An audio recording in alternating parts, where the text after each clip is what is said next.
Hello America, this is Keith, your friendly neighborhood technician, coming back at you with some more wonderful information this week. Today we're going to talk about what is a unitized versus what is a stackable washer and dryer. Okay, there is a large difference. They look similar-ish, but they're actually a big difference. Okay, first of all, we'll start with a unitized.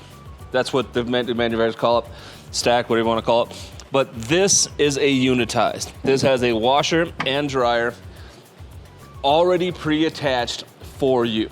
Okay, this is a stackable, okay, which means this is a normal washer, normal dryer. Yes, these are a little bit smaller, but I didn't want to relocate the entire showroom to do this, but you get the gist. This is separate. This is separate. This little piece right here, this is what's actually connecting the two, okay? So I can put this next to this anywhere around.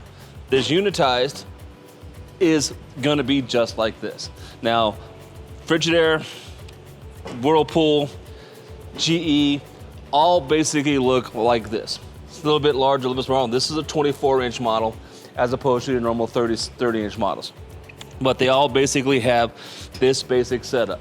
Now, Speed Queen and LG make a unitized that looks like a stackable, but it's actually a unitized. It's actually one piece.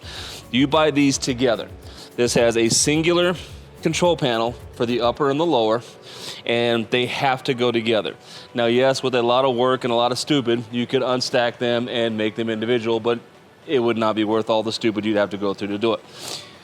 But they are wonderful units for people who don't have a lot of space or a large family. What I mean by that is, if we look at this, let's use dryer, that is not a large space.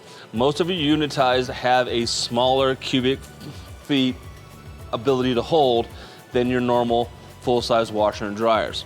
Okay, they're great for, let's say, if kids are finally gone, you and the wife are now all by your home and lonesome going, do I really need that 7.8 cubic foot massive washer that I don't ever use? No, that's when a unitized would come in very, very handy.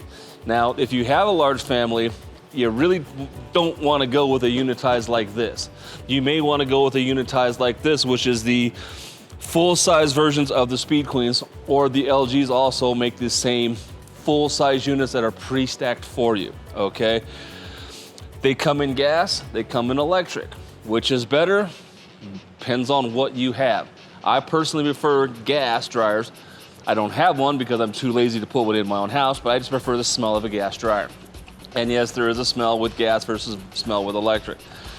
If you don't like it, you're never gonna like it. But they are basically very, very good. They're the same thing as a normal washer and dryer. It's just they're a lot more convenient.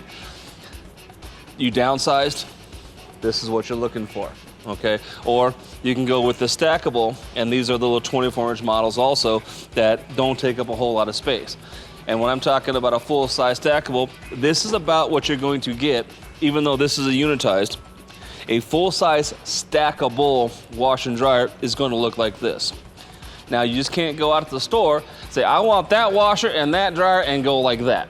You can't do that. Well, you can, but it's going to fall off, and then you're going to have a whole lot of problems. They make kits for those. We have videos of different types of kits. The people who sell them to you should be able to get you the proper stacking kit for a stackable washer and dryer, okay? They're very good for small people and small families. Let's say you're doing a mother-in-law apartment in the basement. That is a perfect thing for it. Or your mother can't go downstairs and up downstairs. That's great for her. But like I said, if you got a large family, kind of don't want to mess with it. This thing will be running 24/7. You'll never catch up. You're gonna want a bigger one. Now, me being single, I do 3 loads a week max. This is all I actually need. Yes, I do have a bigger one because I have a very large space in my house. But if I was to downsize, this is where I would go. Now, like I said, it all depends on you. Do your due diligence, do your research, find out what best fits for you. Generally, this fits well in a closet. This fits well in a closet. Now, doing that thoroughly sucks, okay? Because generally most closets have 3 sides and a door. All of your hookups are on the back. So if you want to come around back, let's take a look at the back of these things. Okay. All of my hookups are on the back here. Same with this, and same with my stackables, okay? If you're gonna put them in a closet, let someone do it for you, okay? Because it's really not easy. You can actually damage a lot of things doing it, mainly yourself, but it will fit, okay? I wouldn't recommend it because me being a technician, if I come to your house and this is in a closet, I'm like, we have a problem, you need to get that thing out so I can work on it, okay? More money for you. But if that's all the space you got, these are great for that. So don't forget to tune in to more of good, wonderful news we have for you. Don't forget to subscribe to this YouTube channel and like it, and have a wonderful day.